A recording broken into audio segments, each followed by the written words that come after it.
Now, the next inner barrier to finding your passion and living your dreams is a secret cause of failure no one will ever tell you. They probably think you can't handle it, but I know you can.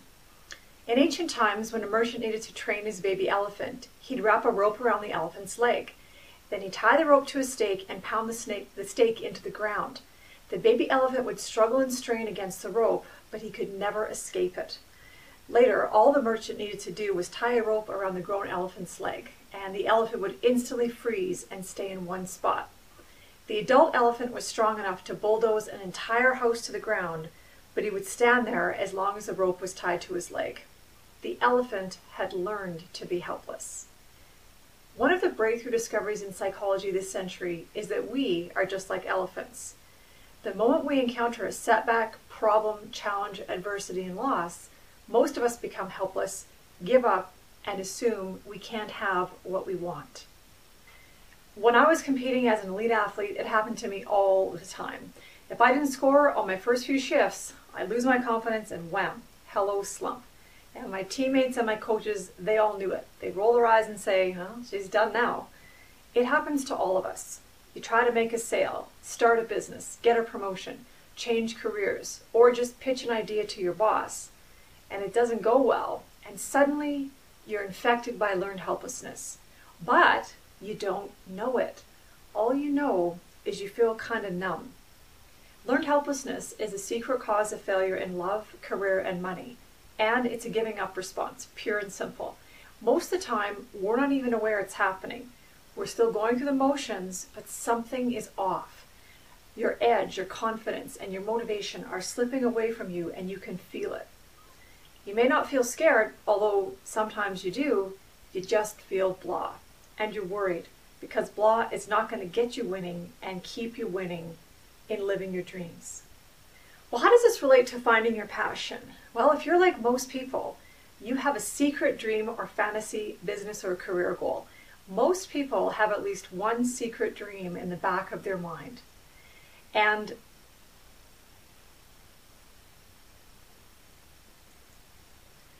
well, how does this relate to finding your passion and living your dreams? If you're like most people, you have a secret dream or fantasy, business or career goal. Most people have at least one secret dream in the back of their mind. And that's why you need to reverse your learned helplessness when it infects you, whenever you have a setback or obstacle or loss. And one of the easiest ways to reverse learned helplessness is to get support from someone around you who is A, objective, and B, believes you can do it. I work with people all the time who have every ingredient for success, everything they need, except one.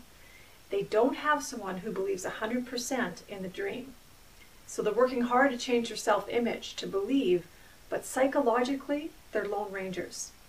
My friend, this will not work because your self-image is profoundly influenced by the people around you, and you need at least one person in your life who believes in the dream. Grammy-winning drummer John Mollo says this is why he made it in music. He talks about how he had a high school teacher who really made you believe in yourself and what you had inside. Mollo says whether you're a good student or a bad student, and I wasn't a bad student. He said, I called him up a few years ago and I said, George, I was such a rotten student. And George said to me, you were the best student. You were the best drummer I ever had. Mollo says, you know, he almost made me cry. He believed in me and it really made a difference. Now, if the people around you don't believe, here's what you need to know. It's not because you don't have what it takes.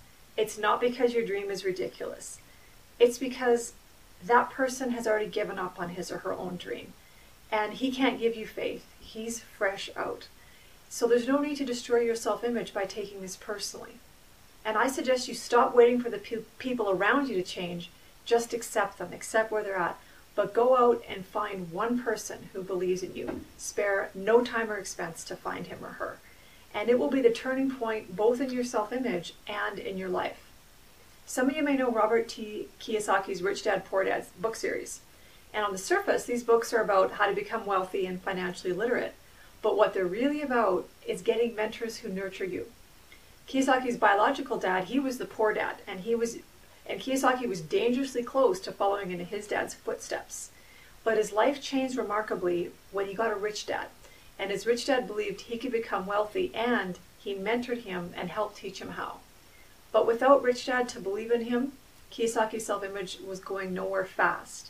And every successful person you know, from Wayne Gretzky to Donald Trump, has a true believer in your background. Now, you might already have a true believer in your life, or you may need to get one now. Again, I urge you, go out and find that person. For today, though, I'd like you to go below and talk to me. Post something on the blog. Give me your very best story about someone who believed in you, or maybe about finding that mentor, finding that person, or not having that person, whatever it is for you. Don't forget to sign up for the free webinar. We're going to go through all kinds of free stuff, secret information from the Live Your Dreams program. You might want to be part of the new class that I'm opening up next month. But go ahead, sign up on the blog there, give me your comments, and then sign up for the webinar, and I'll talk to you again soon.